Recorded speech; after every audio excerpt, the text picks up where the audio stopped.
Assalamualaikum Puan Raudah. Waalaikumsalam. Saya dapat tahu Puan ada satu testimoni yang bagus selepas memakai stokin Aurora. Ya. Boleh ceritakan sedikit?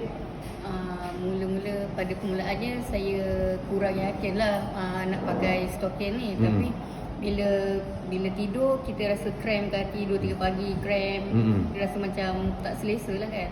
Jadi saya dapat tahu ada produk BE ni, stokin. Saya cuba pakai. Tapi Alhamdulillah sejak saya pakai stokin tu saya tak ingat, saya rasa dah tak ada dah cramp-cramp. Saya rasa peredaran darah tu berjalan lancar lah. Saya rasa produk stokin ni membantu dari segi kesihatan saya. Dulu kaki krem tu macam mana kekerapan dia? Boleh jadi macam kalau pukul 2-3 pagi dia cramp, boleh katakan dalam seminggu 2 dia cramp lagi. Kadang sehari 2 hari dia cramp. Jadi kita tak selesa lah nak tidur 2-3 pagi, kita bangun sebab kaki cramp sakit kan.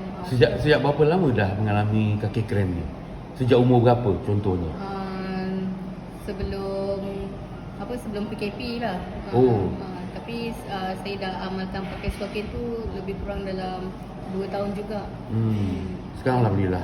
Alhamdulillah dah tak ada cramp-cramp lah. Okey, terima kasih atas perkongsian Puan Raudah.